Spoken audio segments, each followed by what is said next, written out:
Radio Hilal presenta A lápiz o pincel con Linda de Sousa desde Madrid, España. Buenos días, México. Buenas tardes, España.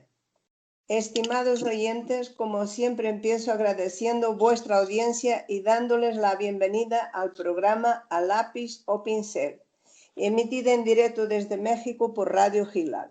Este jueves 13 de agosto tenemos en nuestro programa 3 destacados miembros del mundo, no solo del arte, sino también de la enseñanza de este. Voy a saludar a los tres. A Victoria Márquez. Buenas tardes, Victoria. Bienvenida a nuestro programa. Buenas tardes, Linda. Gracias por la invitación. A Francisco Molina Montero. Buenas tardes, Paco. Bienvenido a Radio Hilal. Buenas tardes, Linda. Buenos días para México. Y a Manuela Picó. Buenas tardes, Manuela, y bienvenida a Lápiz o Pincel. Buenas tardes, Linda. Muchas gracias por invitarnos a este maravilloso programa. Gracias a vosotros por venir a él. Saludados nuestros invitados, empezamos presentándolos de uno en uno. Empiezo con Victoria Márquez. María Victoria Márquez Casero nace en Málaga en 1967. Desde pequeña se interesa por el arte, matriculándose en 1983 en la Escuela de Arte de San Telmo en Málaga. Y en 1988 se diploma en EGB, especialidad preescolar.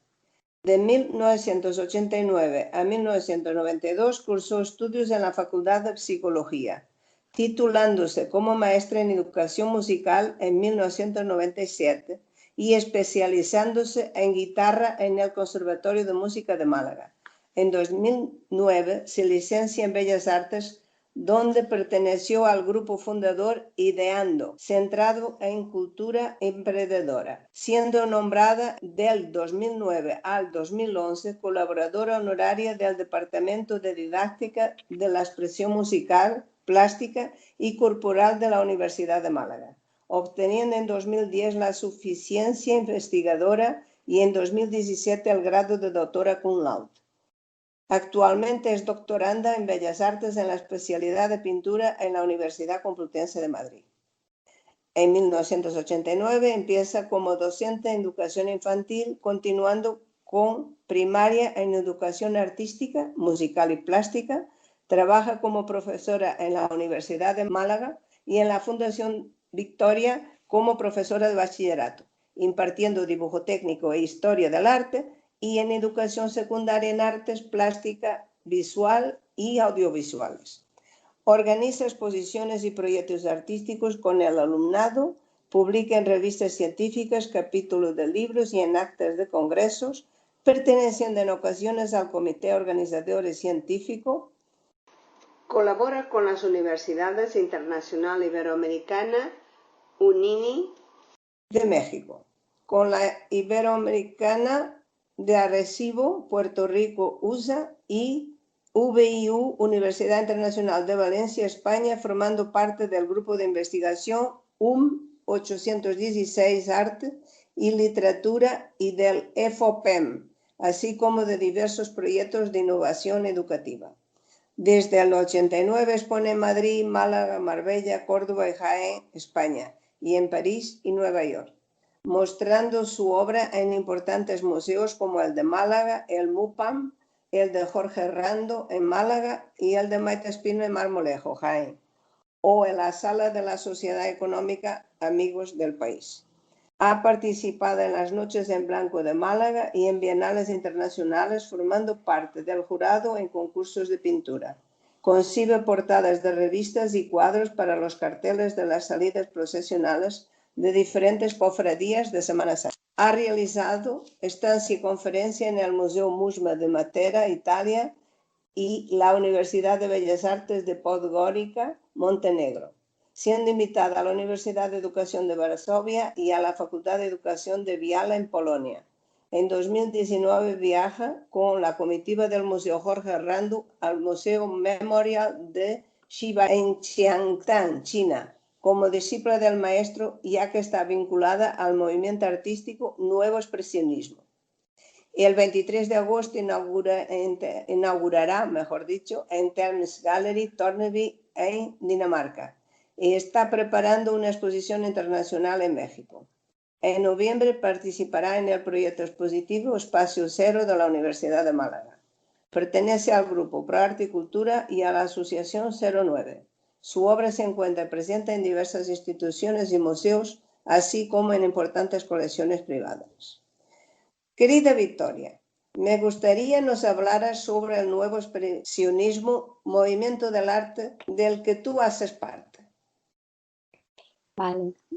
Buenas tardes a todos. En primer lugar, como ya me he dicho antes, daros las gracias por tener el placer de compartir este espacio con los invitados. Y empiezo, pues para hablar del nuevo expresionismo, partiremos de lo que es en sí el expresionismo. Es una corriente, la corriente expresionista, como hoy la conocemos, fue una de las primeras vanguardias del siglo XX.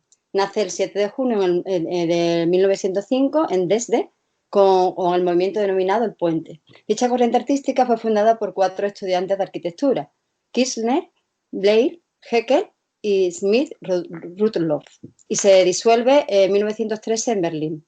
Posteriormente nació el movimiento El Jinete Azul, nombre que se dio a la exposición y la publicación del almanaque, a mediados de mayo de 1912. Sus fundadores fueron Kandinsky y Frank Marc. El neoexpresionismo vio su luz a principios de los años 60 en Alemania como una nueva forma de expresión en la que los protagonistas fueron Baselis y Countbel. En la actualidad, ya ahora estamos inmersos en el nuevo expresionismo, que nace de la mano del maestro Jorge Rando. Es una corriente que se basa en 2 pilares, la espiritualidad y el humanismo. Jorge Rando es un pintor malagueño profundamente unido a Alemania. En la actualidad vive y trabaja entre Málaga y Hamburgo. Está considerado uno de los artistas españoles más reconocidos a nivel internacional. Con su trabajo y su amor hacia el arte, sienta las bases del nuevo expresionismo, que es un movimiento que nace desde el arte en Málaga. Y en palabras del propio maestro, es un movimiento de participación de todos los artistas de todas las ramas: pintura, escultura, arquitectura, poesía, música, literatura, cine, teatro y también filosofía y comunicación. Sin olvidarnos, como no, de la sociedad en la que estamos inmersos, a la que se le pide luchar codo a codo, juntos, por un futuro mejor. Fue precisamente el 1 de diciembre de 2016 cuando el maestro presenta en el Museo Jorge Rando de Málaga su manifiesto, denominado Testamento Contemporáneo de las Artes. En este testamento invita a todos los artistas a participar desde el propio arte, creando así una escuela, tanto a nivel provincial, nacional e internacional. Retomando nuevamente las palabras del maestro, este movimiento nace como un nuevo concepto de la expresión con la intención de ayudar a esta sociedad a priorizar los valores humanistas y espirituales ante el materialismo salvaje que nos arrastra y desemboca en nuestra juventud. El concepto de nuevo expresionismo no pretende romper para nada con el pasado, sino que pretende abrir nuevos caminos basándonos siempre en la libertad del pensamiento y en la espiritualidad del arte. El arte, por consiguiente, los artistas, siempre hemos sido y continuamos siendo parte de la sociedad, por lo que, como nos indica ese manifiesto, debemos participar activamente con el arte para conseguir justicia y la convivencia pacífica entre todos los seres humanos. De las 15 proclamaciones que se testifican en el manifiesto mencionado, queremos proclamar, entre otras, voy a nombrar algunas. Queremos proclamar la espiritualidad del ser humano y de todo lo que nos rodea en nuestro universo.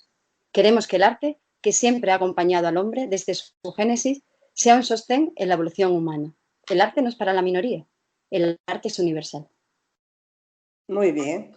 Bueno, o sea, un movimiento preocupado porque seamos más humanos. Efectivamente, realmente lo que se pretende es amar el arte para que todo el mundo esté impreso de pintura, escultura, música, poesía, es decir, que el arte brille por sí solo, puesto que es una vía de comunicación que nos facilita el expresar nuestros sentimientos, nuestras emociones y ayudar a llevar estas cargas que actualmente tenemos con la sociedad, que cuando no es por una cosa o por otra siempre tenemos ahí algo por lo que luchar e intentar sacar la parte positiva nuestra.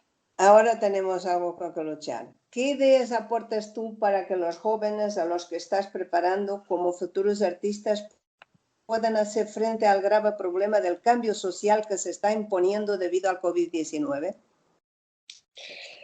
Bueno, pues es una pregunta con bastante contenido. La verdad que sería para estar hablando muchísimas horas. Normalmente, a lo largo de la historia, el arte ha ido siempre asociado cuerpo y mente. No podemos separar lo corporal y lo espiritual. Y en esta situación que vivimos está afectándonos tanto lo corporal como lo espiritual. ¿Por qué? Porque hemos estado confinados fuera de nuestro entorno, fuera de nuestro hábitat, fuera de todo nuestro día a día. Y eso ha producido un estrés, ha producido un sinvivir, por así decirlo, a toda la juventud y a todas las edades. Entonces, precisamente ahora se está viendo los perjuicios. ¿Por qué? Porque hemos estado de una forma tan confinada que ahora la gente no es consciente porque necesita esa liberación que no han tenido privada anteriormente. Entonces, es tan fácil como decir, tenemos que ser conscientes de nuestra realidad, tenemos que saber a lo que nos enfrentamos y tenemos que luchar con lo que tenemos. Entonces, yo, por ejemplo, he estado trabajando mucho, en la facultad hemos estado trabajando mucho con las nuevas tecnologías, puesto que las clases se anularon y dejaron de ser presenciales.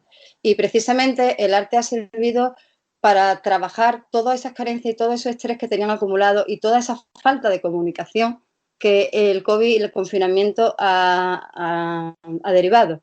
Y gracias al arte ha habido muchos alumnos donde se han focalizado esa energía y ese negativismo que tenían por las circunstancias vividas, han focalizado la pérdida de familiares, han focalizado el no poder despedirse de los abuelos, a algunos alumnos lo han pillado fuera de sus hogares. Entonces, la verdad es que a través del arte, aunque parezca mentira, a través del arte, incluso en la relación online que hemos tenido, se han producido una conexión social y personal de su interior, de sus sentimientos, y han sido capaces de volcar en esos papeles que tenían en el momento, porque no podían ir ni a comprar. Hemos estado trabajando hasta con materiales fabricados por los propios alumnos con los pigmentos naturales que se encontraban. Y han sido capaces de enfocar todo ese mal que tenían interno, toda esa desavenencia que ha producido este ambiente y focalizarlo y ayudarse unos a otros. Y sacar positivo. Sí, que se ha producido un ambiente, incluso a través de las redes sociales, de los programas que nos hemos estado conectando, una relación social donde entre ellos se han estado ayudando, se han estado dando fuerza, se han estado dando ánimo. Entonces realmente te das cuenta que incluso en los momentos más imprevisibles como los que tenemos ahora, el arte sirve como canalización de ayuda, de arteterapia, de arte de expresión propiamente dicha. Muy bien, pues ahora voy a presentar a Paco y luego seguimos hablando todos juntos. Por tanto, sigo con Francisco Molina Montero. Nace en 1962 en Torreperojil, Jaén. Estudia en 1980 en la Facultad de Bellas Artes de la Universidad Complutense de Madrid. Profesor desde 1987 en el Taller del Prado, calle del Prado en Madrid, hasta que en 2003 cambia el taller a la calle Victoria, ya como director y profesor, mudándose en 2010 a la Gran Vía 16 hasta la actualidad, y en donde reciben formación muchos de los hoy valores del panorama artístico español, como Araceli Alarcón, Pilar Pérez Hidalgo, Guillermo Mora o Alfonso Cuñado, entre muchos otros. Con el objetivo de promocionar las artes gráficas y dar salida al grabado, funda la editorial del Taller del Prado en 2001, trabajando con artistas de la categoría de Picasso, Feito Canogar, Ocalele, Barceló, Tapia, Sofía Silva o Alberto Corazón, por mencionar algunos. Compagina perfectamente su labor de director y profesor con su carrera artística, exponiendo individualmente en Bilbao, Córdoba, Gijón, Jaén, León, Lorca, Madrid, Santander, Sevilla y Zaragoza. Expone en varias colectivas, sobre todo benéficas, como la de Educación y Familia en Pamplona, recibiendo varios premios y distinciones a lo largo de su trayectoria profesional, de los que destaco: primer premio Jaén de Pintura, premio Blanco y Negro, ambos en 1992, medalla de honor en los cuarto, quinto y 17 premios BMW de pintura en Madrid y el primer premio del 16 Certamen Nacional de Pintura Caja Madrid en 1988 o el primer premio Certamen Nacional de Pintura Pintores para el 92 en Sevilla. Su obra se encuentra en museos e instituciones y importantes colecciones privadas. Querido Paco, ¿has retrasado tu carrera como artista y creador de una forma de pintar porque la has enseñado a muchos de tus alumnos?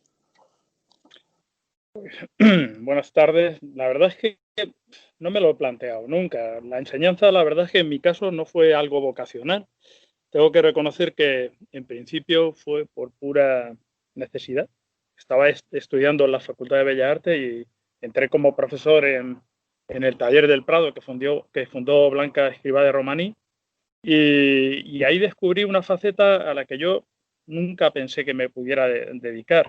Y sí, fue un descubrimiento, porque además incluso había renegado siempre de la enseñanza como un medio de vida y como forma de vida, pero también estoy muy acostumbrado, por lo menos es una de mis actitudes, y es estar abierto a cualquier experiencia vital, ¿no?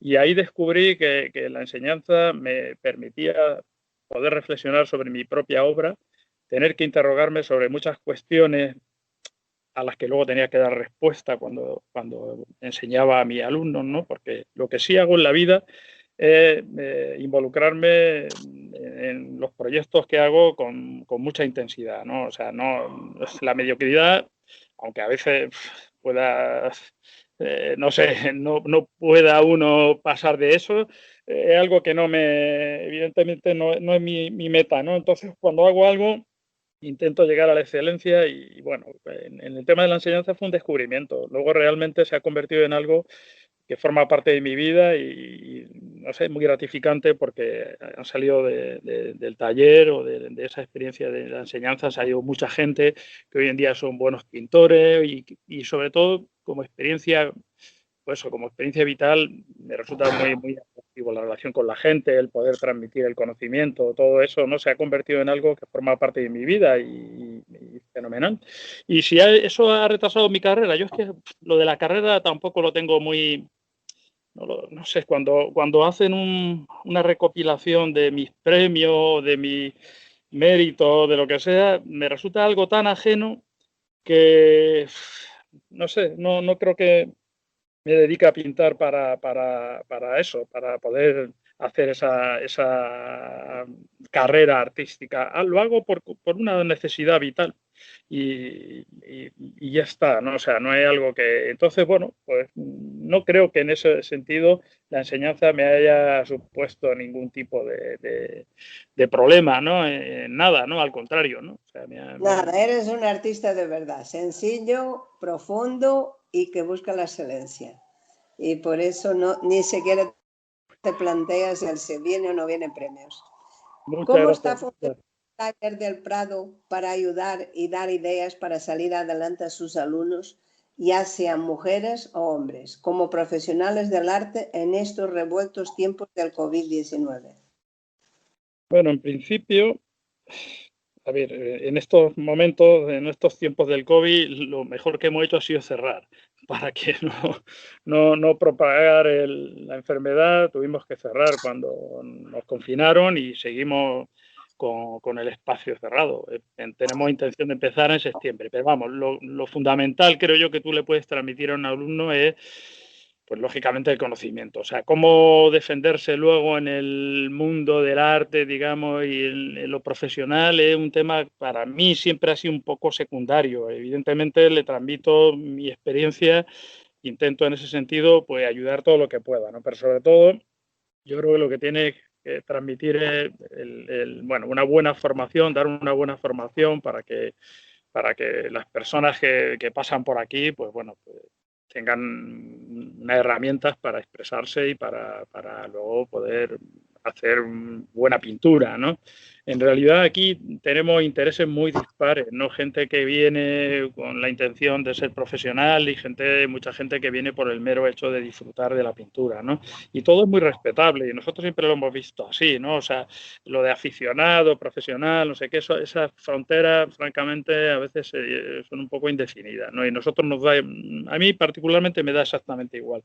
Yo intento enseñar lo mejor que puedo y intento transmitir el conocimiento que pueda tener y hacerlo con honestidad y sin límites, ¿no? Y eso es un poco la historia y es lo mejor que puedo transmitir a mis alumnos. Luego lo demás, pues cómo funciona el mercado del arte y demás, bueno, pues también, pero para mí eso es secundario y creo que para aquí pasan gente que realmente llega a tener un gran nivel como pintor y luego no se van a dedicar profesionalmente porque no quieren hacer ese esfuerzo precisamente que no les compensa, ¿no? Lo quieren pintar por el disfrute, que además eso es lo más maravilloso que hay, pintar para disfrutar, eso es increíble. O sea, tener que vivir de eso, pues bueno, si puedes vivir de eso, pues es un privilegio, ¿no? Pero importante, no hay que olvidarse que crear porque el placer que produce y por la necesidad que tienes de pintar.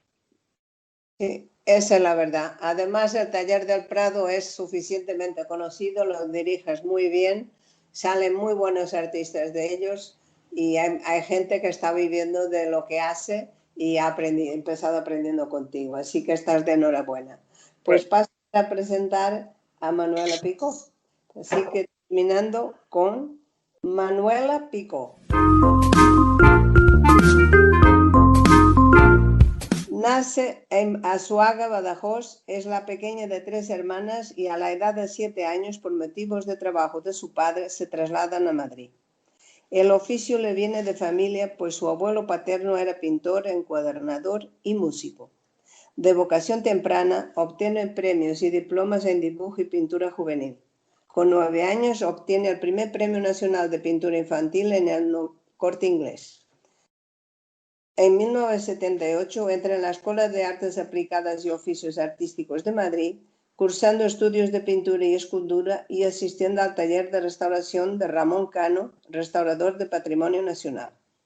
Diplomada en Gestión Cultural por la FEAM, Federación Española de Amigos de Museos de España, trabaja 23 años en marketing y publicidad para la empresa multinacional Coca-Cola, dejando los estudios de Bellas Artes aunque nunca abandona la pintura.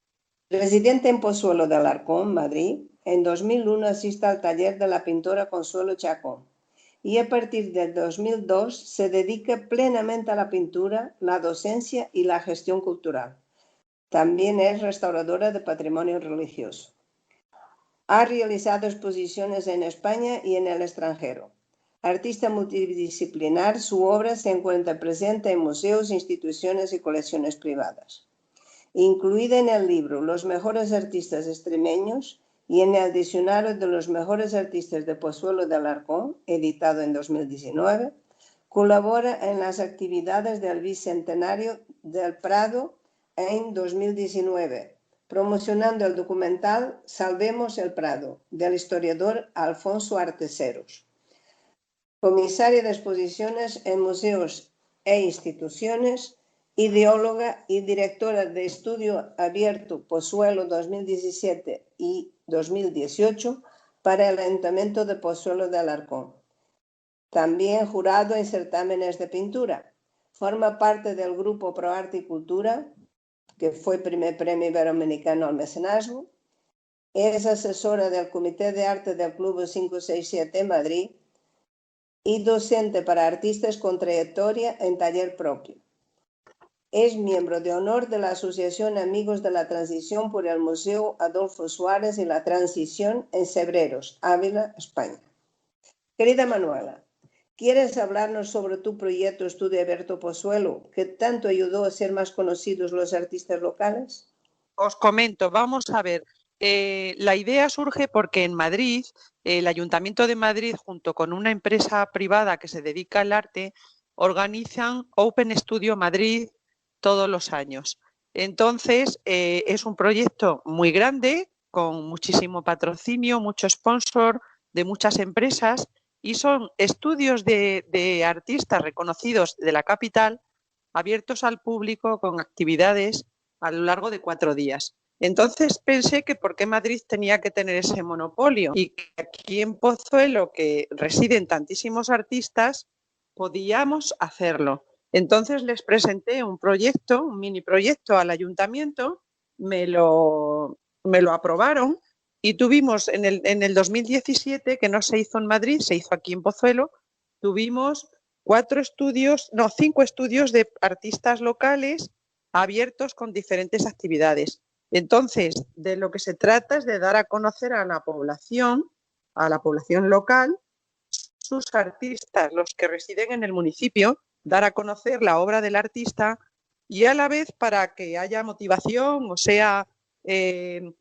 más vistosa la muestra o el proyecto sea más atractivo, lo que hice fue traerme a grandes personalidades del arte aquí a Pozuelo. Entonces, en los 2 años que se ha hecho este proyecto, por aquí han pasado dando charlas Rafael Canogar, José Manuel Ciria, la galerista Soledad Lorenzo, ha pasado también Ucalele, ha dado charlas también Tomás Paredes junto a Julia Sáez Angulo.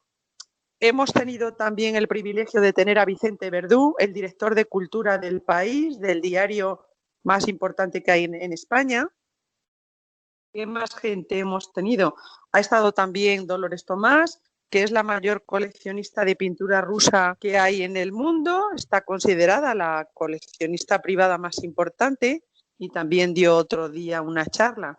Entonces, bueno, es una forma de traer a un municipio pequeño el arte con mayúsculas. Y me he dedicado a eso y espero que cuando pasemos la pandemia podamos volverlo a reanudar, porque, claro, mientras tengamos que tener en un espacio cerrado, como es un estudio de pintura, aunque sea grande, a un número determinado de gente se podrá hacer. Pero si el número de gente lo reduces, no es rentable para que ese proyecto te lo patrocinen. Y lo mismo ha ocurrido con otros proyectos que me han encargado a través del historiador Alfonso Arteseros, que íbamos a hacer la historia del pop en España con actuaciones en directo de los Brincos y de los Bravos, y me dijo que por favor le representara porque él está haciendo otras cosas y no tenía tiempo. Y como se hace en grandes auditorios, pues no lo podemos hacer. No lo podemos hacer porque no es rentable para un auditorio de 400 o 500 personas hacerlo para 50 o 60. Entonces, bueno, de momento esta pandemia nos tiene al sector del arte y de la cultura parados y es una verdadera tragedia porque estamos sin trabajo y claro, la hipoteca, pues todos los años hay que pagar los 12 meses de hipoteca y hay que vivir. Entonces, es un problema muy serio el que tenemos, yo creo que a nivel mundial con la cultura, porque la cultura está para exhibirla, ¿no? Y si no la puedes exhibir con todo el personal que se requiere, pues no es rentable para las instituciones ni para las empresas el poder sponsorizar cultura. Así que aquí estamos en el dique seco. Estamos a verlas venir. Yo pensaba preguntarte si ibas a seguir con el proyecto una vez pasada la pandemia del COVID-19. Ya me has contestado que sí piensas seguir y luchar por él. Así que, ¿qué estás pensando hacer cara al próximo curso para ayudar a tus alumnos, reducir número? En fin, para que ellos sepan un poco también con lo que van a contar. Porque de momento... Los alumnos que yo tengo, al ser en taller propio, yo lo que doy son clases muy personalizadas, o sea que doy como cursos monográficos y tengo un máximo de 3 alumnos al día. Entonces, el problema del distanciamiento y del alumnado no lo tengo, más allá que sean alumnos de alto riesgo, ¿no? Porque yo puedo tener una persona o 2 al día. Porque aquí principalmente a mi estudio, al taller, lo que vienen a aprender son técnicas de pintura. Me ha pasado un poco como a Paco, ¿no? O sea, la docencia no era algo que entraba en mi vida, ni lo tenía pensado siquiera, pero de una manera fortuita y por necesidad económica también, la docencia vino a mí, llamó a mi puerta. Fue una clienta, una buena clienta que además sabe pintar muy bien, que llevaba 5 años en un taller, pero ella quería aprender más. Ella quería aprender técnicas mixtas, quería aprender técnicas de vanguardia. Sí.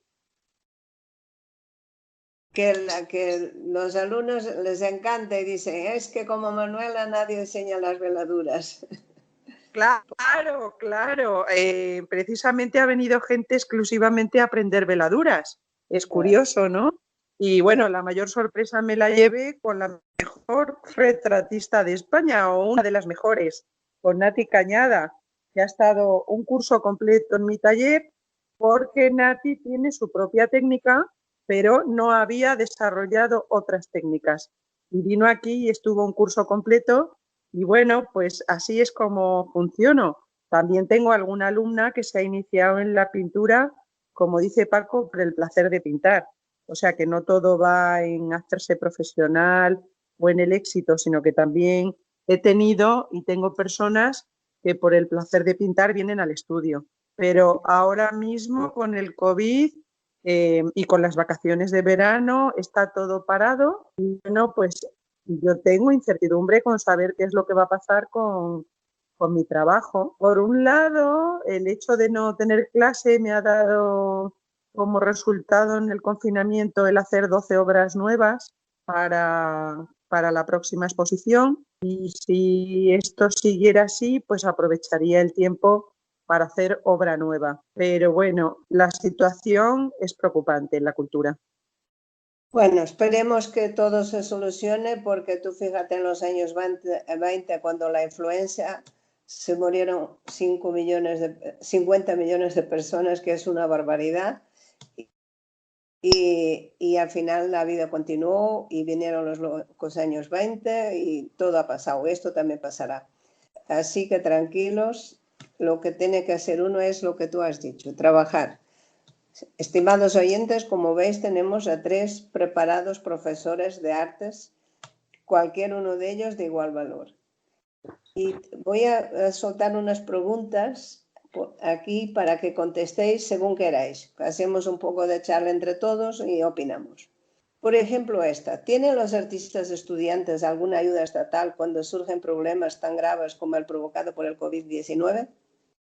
Bueno, pues realmente la ayuda estatal se establece al principio de curso. Esto es que realmente nos ha pillado de sorpresa a todos, a profesores, estudiantes, gobierno y a todo el ámbito social. Entonces, las ayudas estatales se establecen al principio, se reparten todos los presupuestos al principio de curso y ahora pues no se sabe ni siquiera cómo va a empezar el siguiente curso. No creo, eso no nos atañe realmente a los docentes. Son estamentos gubernamentales los que tendrían que opinar ahí al respecto. ¿Estáis de acuerdo, Paco, Manuela? Bueno, vamos a ver, yo voy a decir la ayuda estatal que ha habido para los artistas, no para los alumnos. Sí, pero La mayoría de los artistas, que conozco y que se dedican a esto son autónomos. Entonces, claro, la ayuda estatal que hemos tenido los artistas que somos autónomos es que la cuota de autónomo que hay que pagar mensualmente está suspendida. No la estamos pagando. Y los artistas no nos hemos podido acoger nunca al paro, al subsidio de desempleo. Entonces ahora, por primera vez en la historia, podemos cobrar el paro. Es poco dinero, pero por lo menos es una ayuda para que lo mínimo de tu vida quede solucionado, ¿no? Tus facturas o tu consumo o lo que sea. Y en cuanto a lo demás, pues que yo sepa, no hay ahora mismo ninguna otra ayuda, las becas están paradas, los premios también y bueno, pues ahora mismo estamos todos un poco a la espera de que todo vuelva a la normalidad. De que sí. Y no a la nueva normalidad, que eso me pone los pelos de punta. Paco, ¿estás de acuerdo tú también? Paco, tienes el micrófono apagado. Si hablas no te oigo. Bueno, Paco creo que no me está escuchando, así que paso a la siguiente pregunta. ¿A qué se debe el hecho de que cada vez se dibuja menos y se pinta más abstracto? Victoria, tú, por ejemplo, ¿qué dirías? Es que todo es cuestión de dónde está enfocado la pregunta. Como anteriormente yo contesto a estudiantes en vez de artistas, y ahora pues depende de cómo enfoquemos esto, puesto que realmente no podemos pintar sin el dibujo, porque el dibujo es la base de todo el arte. Entonces, incluso cuando tú haces una abstracción o llegas a un concepto abstracto, parte siempre de una imagen, parte de un concepto y parte de un dibujo previo, mental o no mental o lineal, pero el dibujo siempre tiene que estar en el cuadro, porque si no es como si le faltara el esqueleto a la obra de arte. Yo le doy la razón totalmente a Victoria. Yo tengo algún alumno que dibujaba fenomenal y ha aprendido a pintar con mucha más facilidad partiendo del dibujo que el alumno que directamente quiere pintar pero sin saber dibujar. Entonces, en eso le doy totalmente la razón, que sin el dibujo, sin que haya pues una técnica anterior o un aprendizaje, pues sí, se puede crear, evidentemente, y ser autodidacta, pero considero que se debe dar ese paso porque disfrutas el doble, las cosas salen mucho mejor. Y que ahora a lo mejor no se valore el dibujo, pues mira, yo es que estoy en contra de que la enseñanza de niños y de niñas, ahora mismo el dibujo no sea una asignatura como era cuando yo era jovencita, el dibujo clásico, el dibujo lineal. Entonces, ahora en los colegios, el dibujo lineal se da exclusivamente para los alumnos que van por la rama de ciencias puras y el dibujo artístico no se da. Entonces, claro, es como todo, ¿no? Estamos teniendo, como decía antes Victoria, estamos teniendo un apartado que se está dejando a la humanística, se la está rebajando, minusvalorando o simplemente haciendo que desaparezca. Y claro, dentro de las humanidades está el dibujo. Si ya desde pequeños en el colegio el dibujo desaparece, como quieren que desaparezca la música, pues mal vamos, ¿no? Yo estoy totalmente en contra de que las artes plásticas desaparezcan de los colegios. Hombre, realmente es un tema que nos preocupa mucho a los docentes y a los artistas en sí, porque se habla mucho de discurso del arte, de la importancia del arte en la sociedad, se habla mucho del discurso de la importancia, pero en la práctica real cada vez se está dando menos importancia. La ley antes tenían X horas de educación artística, cada vez se está disminuyendo el horario y ya actualmente con la última ley educativa es opcional, cada autonomía va eligiendo incluso qué se da, cómo se da y cuándo se da. Entonces, ahí tienes razón totalmente, Manuela. Es que es la base en muchos sistemas educativos donde el nivel educativo es bastante elevado, la base es en la educación artística. Y primero se forma el alumno en el concepto, en el cuerpo, en todas las capacidades artísticas, y posteriormente, cuando ya se trabaja todo ese concepto artístico, se empieza a trabajar los conceptos lingüísticos, matemáticos y científicos. Y aquí pues se nos está olvidando que la base de todo el ser humano es el saberse expresar, comunicar y saber dar lo máximo que tenemos dentro. Mira, yo soy de la generación anterior a las universidades privadas de Bellas Artes, las facultades. Es decir, cuando yo estudiaba, la única facultad de Bellas Artes que había en Madrid era la Escuela de Bellas Artes de San Fernando. Entonces, para tú tener acceso a la Escuela de San Fernando, tenías que tener un año entero de preparatorio para el examen.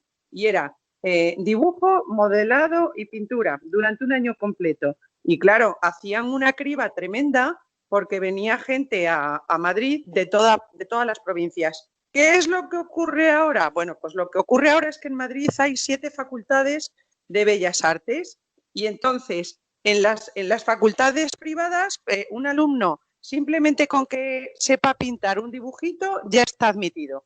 ¿Y qué ocurre? Que me hablaba el otro día un profesor de una facultad muy conocida de aquí de Madrid, de que claro, que había gente que casi que se metía por divertimiento y que había gente que pretendía aprender a pintar o a dibujar cuando realmente eso ya lo tenían que haber tenido antes un poquito trabajado, ¿no? Y bueno, pues era como una queja en ese sentido, de que si en el colegio no hay nada, en casa tampoco, pues vocación tiene que haberla por lo menos, porque la técnica se aprende, pero a inventar, no sé, eso no se puede enseñar. Entonces tenían ahora eso, las facultades de Bellas Artes llenas de gente que no ha hecho un dibujo en su vida. Ya, esa es la verdad. Oye, ¿y vosotros a qué dais más importancia en vuestra obra? ¿A la estética o al mensaje? Y Paco, si estás, pone el micrófono y danos también tu parecer, por favor. Manuela, empieza tú, Manuela. Bueno, empezar. Bueno, pues empieza tu historia, venga, y luego sigo yo. Bueno, pues es que hablando del nuevo expresionismo, realmente, que es el movimiento en el que yo estoy inmersa ahora, no hay estética sin mensaje ni mensaje sin estética. La base de todo el arte ahora es el mensaje que yo quiero transmitir, el concepto, el por qué se pinta y para qué se pinta. Entonces la estética viene dada de por sí si tú estás realmente volcando en esa obra de arte ese mensaje y ese concepto que queremos transmitir. No podemos centrarnos en la estética porque entonces el cuadro estaría vacío, o la obra de arte, escultura, pintura, etcétera. Es una cosa que es muy difícil de disociar. Incluso, bueno, la estética del arte es un tema muy, muy denso para hablar y, vamos, las asignaturas que se imparten en la Facultad de Estética es una materia muy densa de por sí. Entonces, el disociar estética y mensaje en el movimiento nuestro del nuevo expresionismo, pues no podemos decirlo. Van de los dos elementos en paralelo. Bueno, pues yo le doy la razón a Victoria también, estoy totalmente de acuerdo con ella. Yo soy una pintora figurativa y considero que sin una estética y sin mensaje, o por lo menos sin poder transmitir, pues tu obra poco éxito va a tener o poco valor se le va a dar o poco va a gustar, a menos que seas un pintor que pintes para ti mismo, ¿no? Que también los hay que dicen, bueno, a mí no me importa lo que opine la gente o lo que digan los críticos, porque yo pinto para mí y tal. Bueno, pues no es mi caso porque es mi profesión y yo considero que lo que no se ve no existe. Yo lo que quiero es que mi obra, cuanto más se vea mejor y cuanto más se difunda, porque es un trabajo que yo hago con cariño, con alegría y me gusta participar y hacer partícipe a los demás de lo que yo he hecho, ¿no? Entonces, bueno, yo soy una pintura figurativa, lo que ocurre es que mi obra es un poco que siempre hago series, ¿no? O sea, yo estuve mucho tiempo haciendo en lienzo cerámica española y bueno, se me empezó a conocer como la pintora de la cerámica, porque fue algo fortuito, pero bueno, también en un contexto que lo que hacía era fondos muy abstractos y luego la figuración era el motivo principal, pero los fondos siempre iban en abstracción, hay esa mezcla. Luego, cuando me diplomé en gestión cultural, como estuve 3 años asistiendo a clases en el Museo de América de Madrid, pues me quedé impactada con todo lo que vi allí, ¿no? Lo que hacían los mayas, los incas, bueno, un despliegue total. Y lo que hice fue una exposición dedicada a todos los vestigios precolombinos. Todo, casi siempre lo que hago tiene un sello personal, que son las veladuras, y todo está envuelto así como en unas brumas. Y ahora estoy haciendo algo también, bueno, que nada tiene que ver con lo hecho anteriormente, pero que también lleva mi sello personal y que es un homenaje a la escultura y a escultores pues contemporáneos, amigos míos, y transmite la verdad que lo que llaman a los jóvenes la tridimensionalidad del 3D, ¿no? Que parece que el objeto lo puedes agarrar y tocar. Y están impregnados también de una estética, o sea que lo que dice Victoria, o sea, la estética sin decir nada, pues no sirve para nada. Desde luego, estoy totalmente de acuerdo. Es que la palabra estética ya de por sí tiene muchas connotaciones y es difícil de tratar, ya de por sí la propia palabra y el propio concepto igual. Entonces son dos conceptos bastante amplios y bastante densos. Claro, porque la estética en Occidente se rige por unos cánones sociales y de lo que es bello, de lo que no lo es, de lo que es hedonista, de lo que no lo es. Pero claro, algo que puede ser repulsivo, puede ser estético, pues claro que sí. Ahí tienes los fusilamientos de Goya del 2 de mayo, que no pueden resultarte a lo mejor agradable porque hay sangre, hay fusilamiento y tal, pero es que la obra está perfectamente ejecutada, te transmite una emoción, y claro, el autor ha cuidado la estética porque es un cuadro estupendo y claro, te transmite muchísimo, mucho. Si ya entramos en el concepto filosófico de la estética ya, entonces tenemos que hacer otro programa, Linda, para esto. Parte del imaginario humano y es algo importante para nosotros, igual que el perfeccionismo, el que hablaba Paco, que siempre busca la excelencia, que no sé qué le ha pasado y estoy intentando comunicar con él, pero por eso tenía apagado mi micrófono. Bueno, pues mira, yo pensé que no conocía a Paco, pero claro que lo conozco. Lo conozco a través de Araceli Alarcón, de la gran pintora Araceli Alarcón, conozco a Paco. Así que, y además estuve hablando con él porque había un curso monográfico en el Taller del Prado que me interesaba y me estuvo informando Paco en la tarde que lo conocí de ese tema. Así que, hombre, el Taller del Prado me impresionó, donde trabaja Paco y donde dirige el Taller del Prado, porque es que por ahí han pasado las cabezas coronadas de la pintura de este país. Y claro, eso te impresiona y mucho, sí. Porque es que allí...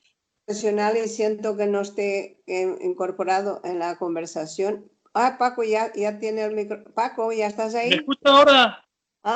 Sí, ahora sí te escucha. Vaya. Bueno, esto es un claro ejemplo de que en la vida y en el arte el equilibrio entre la razón y la emoción es fundamental. Si no tienes la técnica necesaria para poder activar el micrófono, es difícil que puedas comunicarte. Y en la pintura pasa algo parecido. Si no, he dicho si lo no de conocimiento técnico para expresarte, por mucha emoción que tengas, va a ser muy difícil. Así que eso es lo que yo pienso, que ese equilibrio maravilloso que surge cuando estamos ante una obra de arte es precisamente eso, una técnica magistral y algo que el artista te está transmitiendo que tiene evidentemente mucha verdad y que probablemente es el fruto de una introspección muy grande y una reflexión muy importante para poder llegar a un discurso personal, ¿no? Habéis mencionado antes a Goya, a mí me apasiona la obra, sobre todo, bueno, su obra gráfica, en la que, bueno, estoy intentando especializarme un poco, y Goya es un claro ejemplo, ¿no?, de eso, ¿no? O sea, en cuanto a lo que a la temática puede parecer dura, puede parecer no, pero evidentemente está transmitiendo una emoción y una verdad que trasciende a cualquiera que contemple la obra, ¿no? Y evidentemente hay una técnica para poder expresarse, ¿no? Y ese equilibrio maravilloso, cuando falla en algún sentido, pues al final pues, no aparece esa obra de arte que de lo que estamos hablando, ¿no? Y bueno, antes os escuchaba hablar sobre el tema de los artistas y demás. Perdonad que haga ese inciso, pero no quiero dejar de comentar un poco que todo este tema del COVID se ha ido sumando a todos los problemas que tienen los artistas a lo largo de estos últimos años. Yo he podido, desde lo que es la galería de arte o la editorial, hemos visto cómo se ha ido degradando poco a poco los medios de vida de la mayoría de los artistas, y a excepción de, digamos, los grandes, que evidentemente pues tienen recursos para vivir desahogadamente, ¿no? Y bueno, eso es una reflexión que tendrán que hacer cada gobierno y cada estado para poder apoyar a las artes plásticas y a los creadores, ¿no? Pero en cualquier caso, a mí también se me escapa un poco, ¿no? O sea que, y bueno, nada, solamente eso. ¿Y qué es de lo que les he preguntado y que no podías hablar? ¿A qué se debe el hecho de que cada vez se dibuja menos y se pinta más abstracto? ¿Tú a qué crees que se debe? Tú que tienes tantos alumnos y pasa tanta gente por tu estudio, por tu taller. Ah, pues la verdad, no lo sé. Lo que sí sé es que en cualquier profesión, o sea, si pensamos en cualquier otra profesión, sería, no sé, sería un poco absurdo tener médicos que no se formaran en la técnica y que no supieran manejar un bisturí o no sé, ¿no? En el caso del artista plástico, el dibujo, pues lógicamente una disciplina que tiene que manejar y que tiene que dominar, ¿no? No creo que eso vaya en detrimento de ningún, no sé, de su expresividad o de su emoción o de lo que sea, ¿no? Yo creo que es un error que las facultades o que las escuelas no enseñen a pintar, no enseñen a dibujar, porque lógicamente el dibujo es la base, ¿no? de todo, ¿no? Que luego el artista pueda prescindir a la hora de expresarse no sé, de algún tipo de herramientas, pero uno puede prescindir desde el conocimiento, no desde la ignorancia, ¿no? Eso creo que es un error. Totalmente de acuerdo contigo. Oye, ¿y tú a qué das más importancia en tu obra? ¿A la estética o al mensaje? La verdad es que, francamente, no me planteo demasiado esas cuestiones. Yo he hecho, como me imagino que como debería hacer todos los artistas, una reflexión sobre lo que quiero contar con mi obra, ¿no?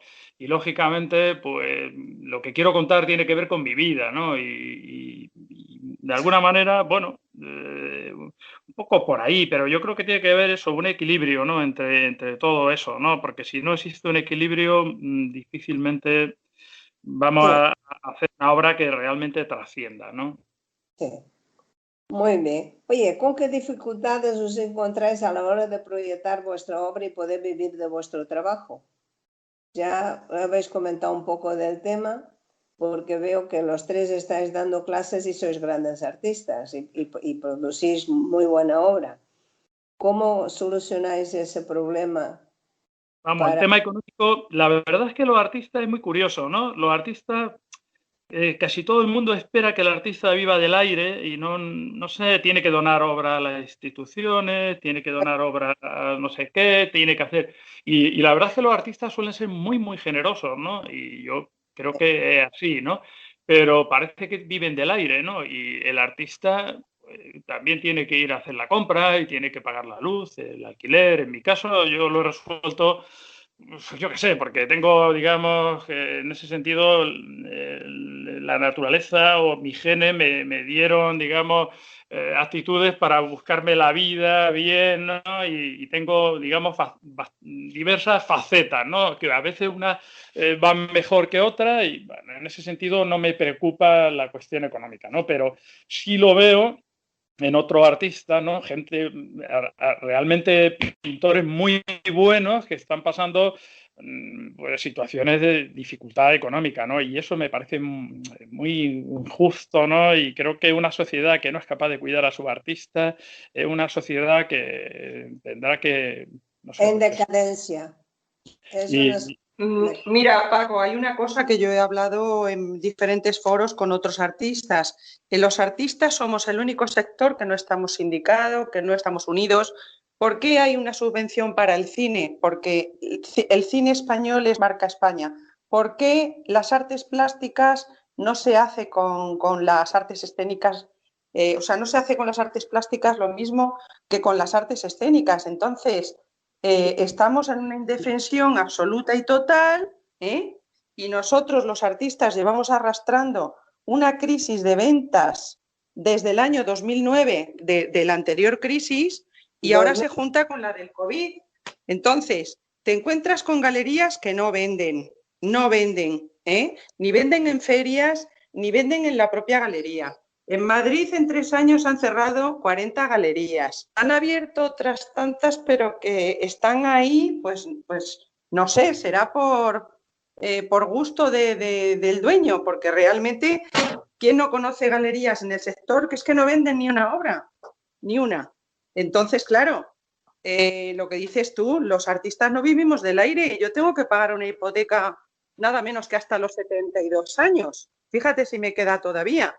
Y claro, a mí, venda o no venda, de clase o no, la hipoteca me cae inexorablemente todos los meses. Entonces, sí que lo estamos ahora pasando mal. Y bueno, cuando ha preguntado antes Linda de qué tipo de ayudas, tal, digo, bueno, pues ahora por primera vez en la vida,